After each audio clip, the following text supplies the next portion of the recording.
All right, my goodness. Still working out some kinks. Welcome, everybody, to Dr. Cush's Exotic Drinks. I am Dr. Cush. We are here tonight making a classic. Absolutely making a big fat classic called the Bijou. I believe we've made the Bijou. I think we've made it before. I know that I taught it in my live classes a lot because it's used to be something that we had all the time before the monks went on strike. Now that the monks are on strike, make it that much anymore. But when you're running up against the clock and we got to find something to make, it's important to know some of the classics so that we can just knock them out. So we're going to be making a cocktail from one of my favorite bartenders of all time. Easily one of the best names in bartending. I have a hard time. I know that people love Tom Bullock. I know that they love that name. You know, Bullock means something in different places. I know that people love a lot of great Dr. Cush is a pretty good bartender name.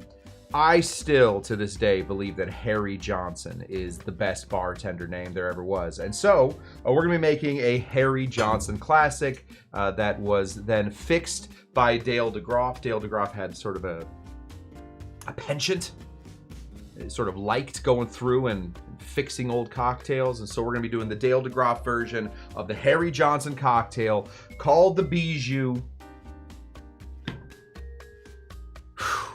I think I said it all. Let me say hello to the people. Since I've said everything I need to say, let me say hello to you guys. Let me say, first of all, good evening, Johnny Pannebaker. And if you're just sitting there and you don't know what to do, you're not muddling anything else, muddle that like button. I think it helps. I don't know. I don't know how YouTube works. I don't know how any of this works, clearly. But muddle that like button. Amy Beer is here. Amy Beer, currently, in my standings, the #1 fan. Until Shawnee took it right away from her. I don't know how the #1s, I don't know how those work. So we're going to have to look into it. Figure it out. DC Debbie Clark is here. Now, DC Debbie Clark had a much better comment later. DC Debbie Clark, winner of the 2023 Kentucky Derby, last night had a raccoon try to break in to her house. To be fair, you know, some of it's nature, some of it's nurture. Naturally, those raccoons were born with little thief masks on. So you gotta, I don't know. Some of it's just in there. Now, I don't know how these raccoons were born. I don't know how they were raised. I don't know, you know, like, were they born into a crime family? Little nature, little nurture, I think there. So let's hold our judgment on the raccoons until we really find the suspect and are able to, you know, suss out the situation. Moose, good to see you, buddy. Always a pleasure, pal, never a chore. Alan Nordstrom is here. Good evening to you all, he says. Alan does. Roger G, happy Friday Eve to you guys. Absolutely, it's Friday Eve. Hopefully you guys have big Fridays. I have a big Friday tomorrow. I'll tell you all about it on Saturday. I don't know if I can tell you about it yet. It should be fun, though. Should be an interesting little, I'm taking a little excursion into Hollywood tomorrow. So we'll see how that whole thing goes. Raccoons, Amy Beer says, are creepy. Well, I don't think that's helping the poor raccoons. I feel like we're being prejudiced toward those little guys because they have those little human hands, and they have the thief masks. I think mostly thieves are trying to look like raccoons in case they get caught. Then they can just run up into a tree, and when somebody says, "Hey, thief, get down here," they'll say, "Oh, just a raccoon. I'm just a raccoon." Captain Jack and Coke is here. Good to see Captain Jack and Coke. Tiki Court is also here. We got the whole fam in the house. Forlorn Hope is here. Wow, look at this one, Davey Virtue. Oh, I guess we got Davey Virtue here. We got to do something. Davey Virtue was my 2,000th subscriber. I met him at a bar called Tiki Tatsuya. I believe we took a shot of, I forget what we took a shot of, some sort of rum. He's my 2,000th subscriber. Since then, Davey Virtue, we have gained 381 subscribers. Not exactly the trajectory we were looking for, but I do think I stopped making shorts. And when I stopped making shorts, and I really stopped gaining people. Amy Beer is wondering if there will be mugs left over at Disneyland. I have to doubt it. I have to doubt it. Kyle, give Cush a lesson on where baby raccoons come from. Kyle, I swear to God, if you try and do that, we won't talk. Oh yes, Paranubis. We tried Paranubis. So there we go. If I had a day, maybe two, where in LA should I drink? Tiki tea, 100%. 100%. I mean, it depends on, are you just staying around LA there, Forlorn Hope? Like, because I think that strong water is one of those can't miss, but it is down in Orange County, so that's not like a day kind of thing. I think that just up in the valley, you can always go to the Tonga Hut. Tonga Hut. Tonga Hut. Head over to the Tonga Hut. That's a pretty good one. Listen, you're looking for tiki bars? Those are the two big ones. I think there's a couple other ones. You know. I have all this. What am I going to drink a tiki bar for? Let's get into it. We are not making a tiki drink tonight. I do not come from the tradition of tiki.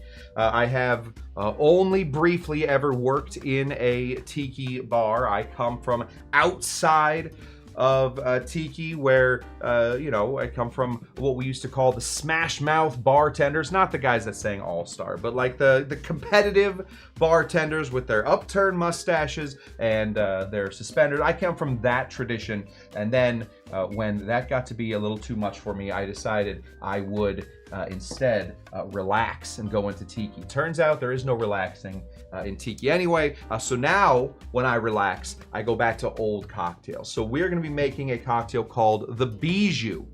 Bijou, kind of an interesting little story going on with the Bijou. Now, maybe you've heard of it, maybe you haven't. It's the Bijou. A bijou is the French word for jewel. That actually is what it's named after. It's named after its three ingredients. The three jewels of this cocktail are going to be, let's see if I can do this. Emerald for the green chartreuse, ruby for the sweet vermouth, and diamond for the gin that we're putting in here. Now, when we originally made this cocktail, Harry Johnson, I should just get this ready because it's gonna happen every time. Harry Johnson. Harry Johnson decided, you know what? We have all these really strong orange bitters. Let's throw some orange bitters in there. Well, technology has come a long way since then, and I believe that the best thing to put in for orange bitters is going to be a mostly empty bottle of Campari. Not a lot of Campari. We're going to treat it just the same way we would treat normal bitters, but instead we are going to, instead of orange bitters, we're going to be putting in Campari. So let's get into it. This is a stirred cocktail. How do I know? Wait, did I even get into it? The Bijou actually, let me just tell you a fun fact. The Bijou actually predates more classic cocktails. Cocktails like the Martini. The Bijou is actually a precursor to the Martini. It was a banger for a long time. People thought the Bijou was the bee's knees, not the cocktail, but the little joints on bees' legs that I guess are the coolest thing you can have. They thought it was great. Unfortunately, this horrible dude named Volstead from Minnesota, nothing good has ever come from Minnesota since. My wife's from Minnesota. Listen, he threw this whole act together called the Volstead Act. Stopped drinking completely. In that, first of all, people did start to incorporate more interesting ingredients that were not liquors into their liquor to sort of tamp down the liquors. That's where we get things like the bee's knees and all these other great cocktails that have sweeteners and lemon juice, et cetera, et cetera, et cetera. The problem with it, though, is when we hit Prohibition, we lost so many cocktails. We lost so many cocktails. There were so many great cocktails in the world. Oh, I think about them. Night and day, I'm thinking about those lovely cocktails that we lost. The aviation, lost it, gone. It was just gone for forever.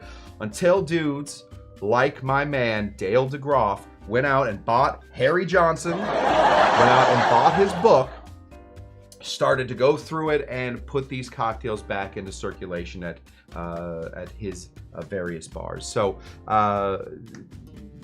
even though it seems like throwing green chartreuse in there, or a little bit of sweet, I don't know, maybe it makes it sound like a modern drink. Not a modern drink. Predates the Martini by quite some time, I think. Oh, there it is. Let's get into it. We are going to be doing the more modern, the updated version of this cocktail.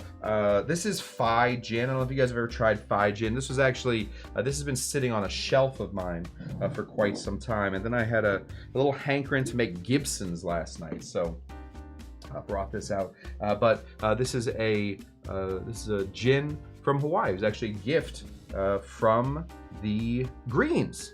Greens gave me this. They sent me this with a very nice little note. I was turning 40. It was many years ago, and they sent me a little note. It was very nice. We're gonna go ahead and take our gin, and we're gonna go ahead and put in how much? Normally, this is a 1-to-1-to-1 cocktail. That is not the way modern palates like this anymore. We're gonna go ahead and bump up that gin to 1.5 ounces. So go ahead and do 1.5 ounces of gin. Right in there, looking good, looking great, looking wonderful. Nobody's stealing that gin. Let's get into our next ingredient. The next cheapest thing I think that we're putting in here is going to be a little bit of our ruby. We have our diamond. We need our ruby. This is going to be... Sorry, is there somebody named Pearl Diver in here? Or just saying, oh, I see.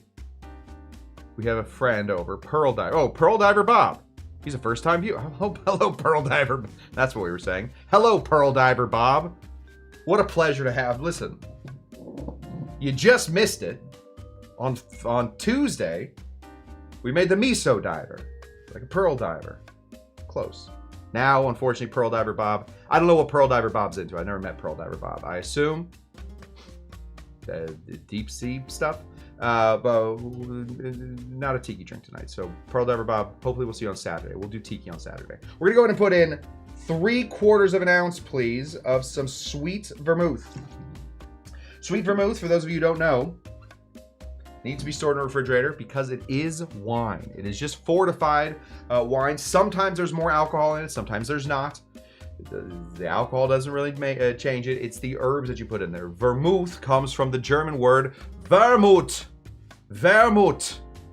Which, for those that don't speak fluent German, nobody does. Almost nobody. Even the Germans don't really speak fluent German.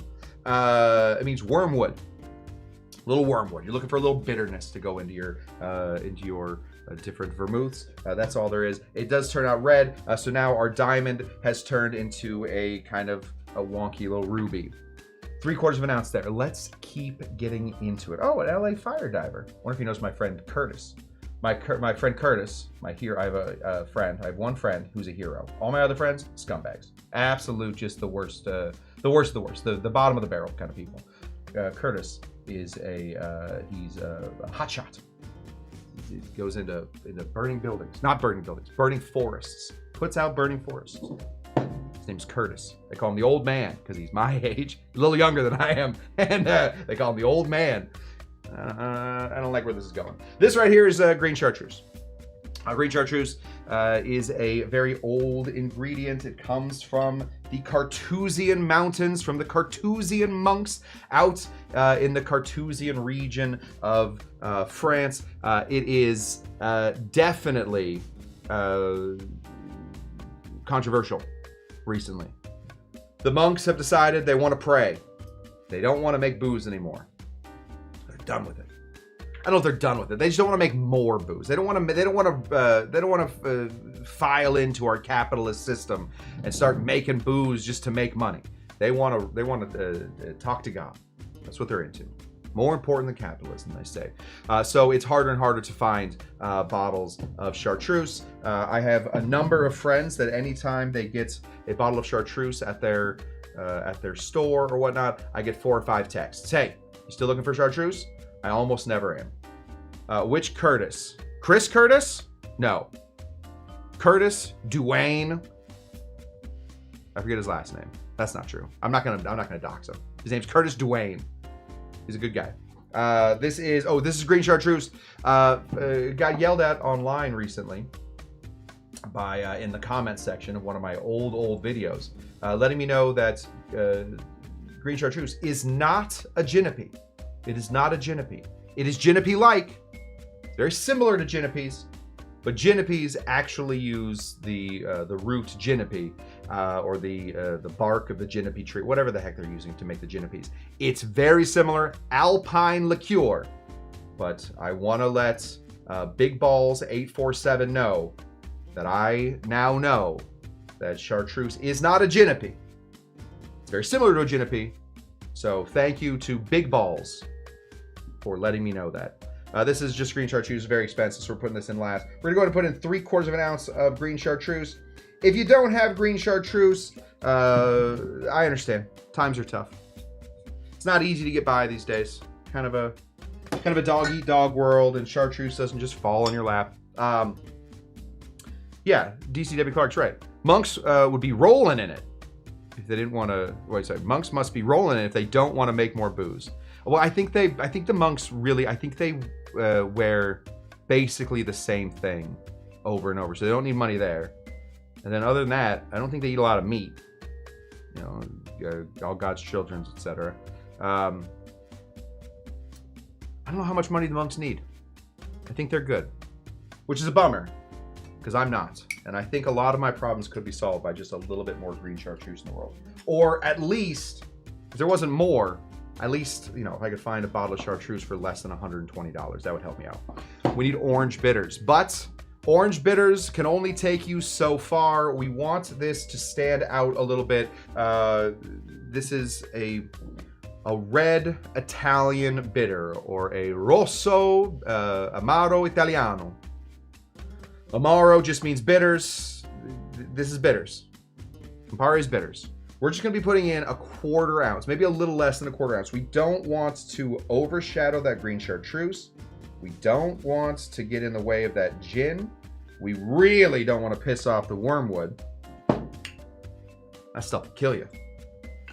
We don't want to piss off any of the vermouth, so just a little bit, just a little to sort of bring in those good flavors, bring in that happiness, sort of bind everything together. The Amaro, if you give this a big shake, have we all done shakeratus, where you just take a really sugary liqueur, shake it up, it foams all over the place, and it sort of tamps down the, anyway. The sugar that's in this Amaro is going to help to bind a lot of the ingredients. Shawnee Panabaker wants to know if anybody wants to take a shot of Campari with him, because Shawnee Panabaker is our link to the Campari universe. We got some ice. We always have some ice.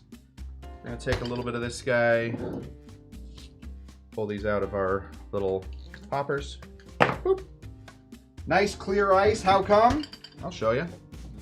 See these little holes down here that look like the 5s on dice? You put these into a Coleman cooler and you freeze the top, take the lid off the Coleman cooler, freeze the top, all of the ice will freeze in a downward direction. The thing that makes clear ice is not having the cleanest water. It's not boiling your water. It's not distilled water. It's not, I don't know what other kind of crazy things people are saying in the world these days. It's none of that stuff. It isn't any of that stuff. It's all about the directional freezing. You gotta freeze it all in one direction. So find your Harry Styles, freeze it all inside of him, and you'll get super clear ice. The reason that you see super cloudy ice is because the outside freezes first, then the inside gets in there, that starts to freeze, loses its mind, starts to crack all over the place. That's why you don't see everything going in one direction. The very beginning of the ice on the outside, that's clear, all freezing in one way. The rest of it, no good. We're gonna go ahead and put in our ice. We're gonna follow our own instructions. Just because I have a home bar, I guess I don't know if there's a home bar. This is a bar that's no customers. interesting. Just because I have a not-for-profit bar, and I'm running the world's first not-for-profit bar. Just because I want to be lazy doesn't mean I can be lazy. We're gonna go ahead and put in a second piece of ice. We want some of that ice to not touch the water.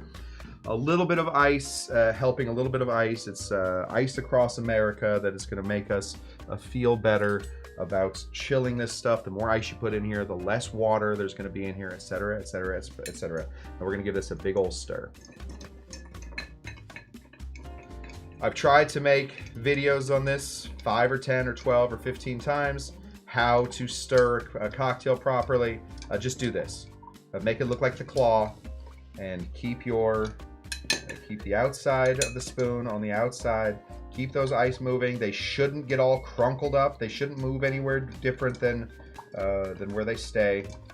That doesn't make any sense. Just, you should recognize the ice as it goes by. That's probably too much stirring. I was talking too much. Just because we are home bartenders or not-for-profit bartenders does not mean that we can't take 2 seconds to chill a glass.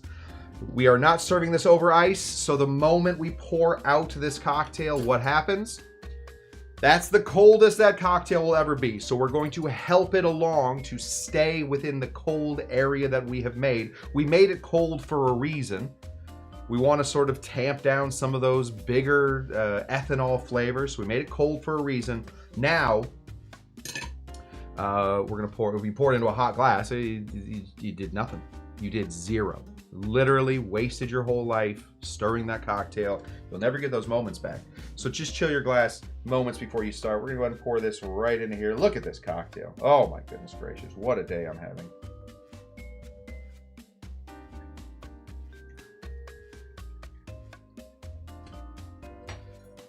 Not exactly a pro wash line. Would have loved a little higher, be a little higher in there, but that is not the day we're having.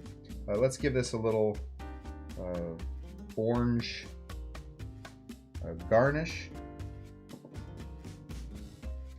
I seem to have forgotten how to do all my garnishes, so we'll just have to, you know what? Just give it a little spray. Whoop, whoop, whoop, whoop, whoop, whoop, whoop. Whoop, whoop, whoop, whoop, whoop, whoop, whoop. Pull one of these. Twirl your mustache while you're doing it to make it super professional. Whoa, look at that. Oh my goodness. And the twirly mustache. That guy must have bartended in downtown Los Angeles.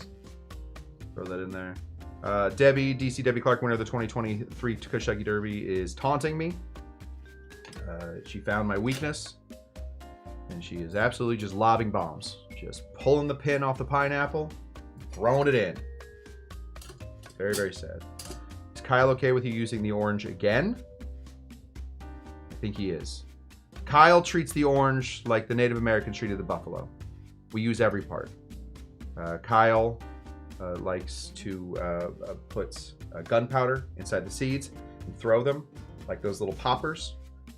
He uses all the extra pulp to stuff inside of pillows. He says they're extra comfortable.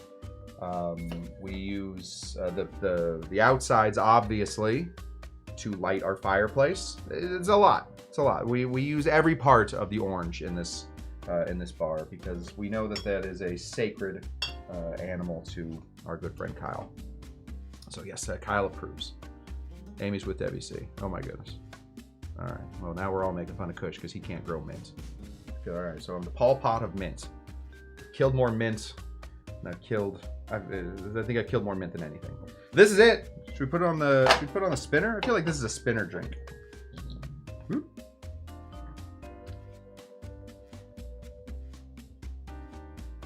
Oh, it's too bright. That's right. Ooh, look at it. It changes the whole thing when it spins. I mean, that's professional. That is a super pro looking cocktail. A super old, kind of tilty, but I don't think that's the cocktail's fault. I think that's the camera's fault. We're gonna have to figure that out. Anyway, that's it, guys. This is the Bijou by Harry Johnson. The Bijou by Harry Johnson, fixed by Dale DeGroff. All he did was took a lot of old cocktails. They wanted them to be 1 to 1 to 1. That is a golden ratio. There are some cocktails that work out as all equal parts. There are certainly those that do that. Most of them can be a little improved by bumping up the liquor and bumping down the rest of it. It's a fact of life. We want cocktailing to be magic, as if there is some way to be able to grab 3 bottles at the exact same time, pour them all at the exact same time, and get people out and dancing or whatever they're going to go to next. It is a difficult thing to find actual equal parts cocktails. I think that this is a better version of it. Okay. Roger G. If it's a non-profit bar, does that mean the IRS will let me write off my Patreon as a tax-deductible donation? Try it.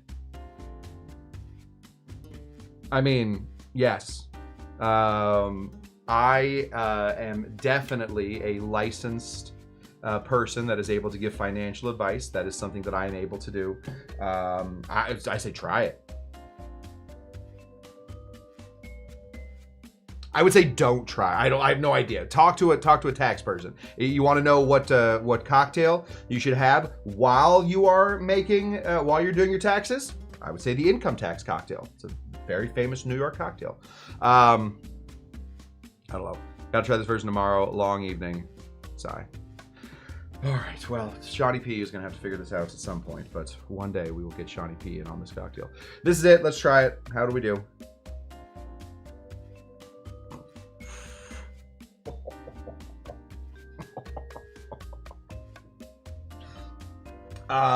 Yeah. I will say I've made this cocktail a lot. I have definitely in my life, back when Chartreuse, when you could buy a bottle of Chartreuse for a silver nickel, I would do this cocktail all the time. Since Chartreuse has become an issue, I don't make it as much anymore. I cannot imagine making this cocktail at equal parts. I think that an equal parts version of this cocktail would be so syrupy. I think it would be so sweet. I think there would be it would be like NyQuil dripping down your throat. There's just so much sugar going in there. Sweet, green Chartreuse should be known as sweet green. It's very sweet. Yes, it's got a lot of alcohol in it, boozy, but it's also very thick. And it has a lot of sweetness into it. The sweet vermouth, boy oh boy, it's already in the name, sweet vermouth. Technically Italian vermouth, but you know, Italians are sweet people. The Italian vermouth, sweet vermouth, very sweet. I think Dale DeGroff, kind of a genius, kind of one of the guys ahead of his time. I think bumping it up to 1.5 parts of gin, 3/4. Let me see if I can do that in parts. So that would be, so to get to 3/4, I'd have to do that by 4. So it'll be 4 parts sweet vermouth, 4 parts of Chartreuse, and 8 parts of gin. That doesn't make any sense, because then why wouldn't you just half that? I guess you would just half it. Half. So it would be 2 parts, 1 part, 1 part. That's a much easier way to do it.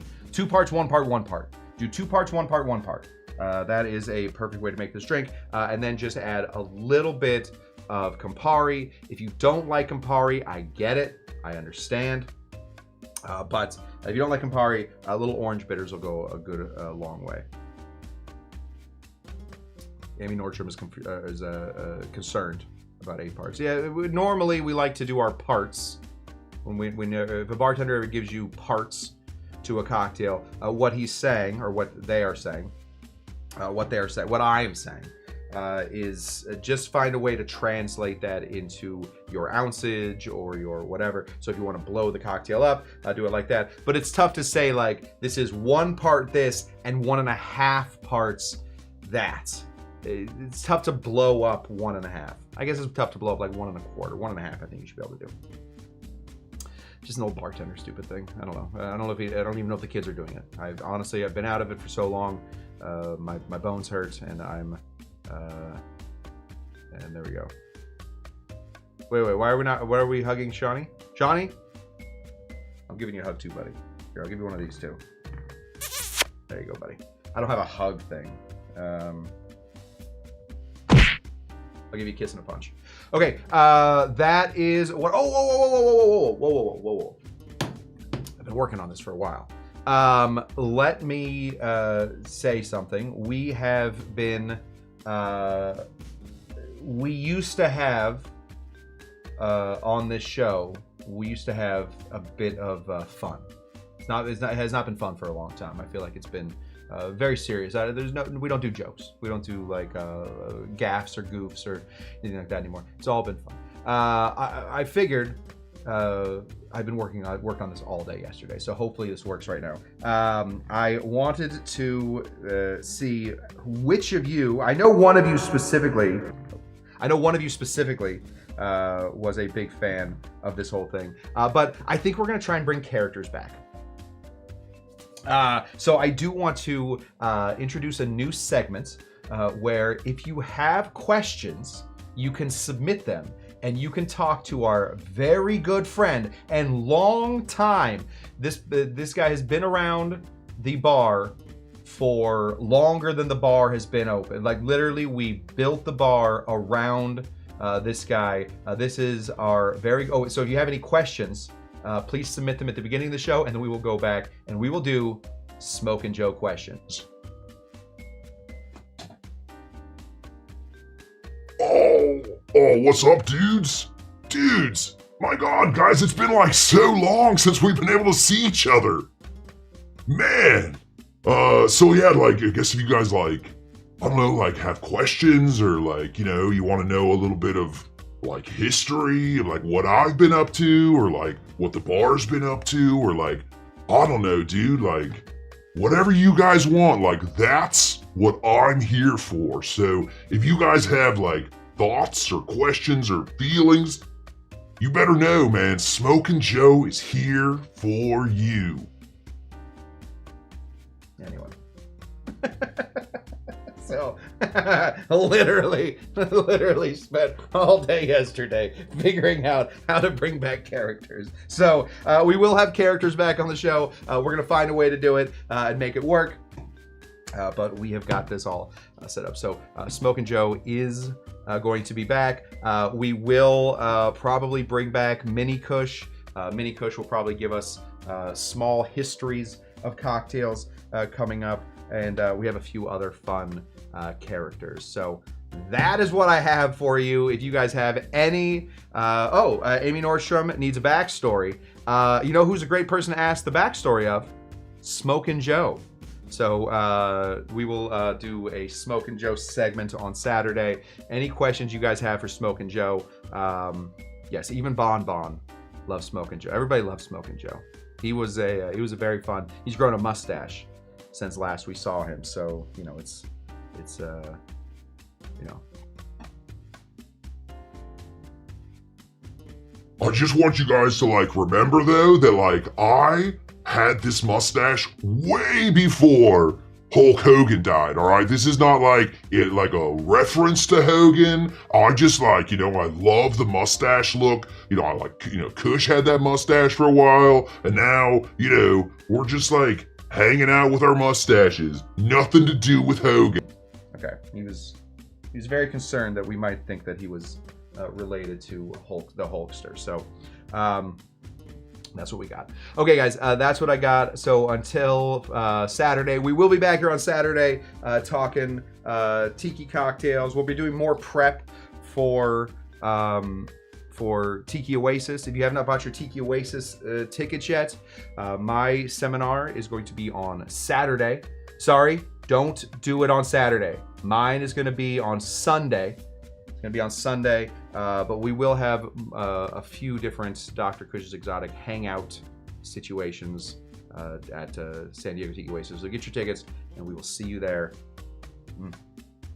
So darn good. Until next time, what do we always say? Oh. Bro, we always say like, are you Dr. Jenga Jenga? Or like, hey, which one's Dr. Jenga Jenga? Alright, cool, man. Well, bye-bye.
Dr. Jinga Janga?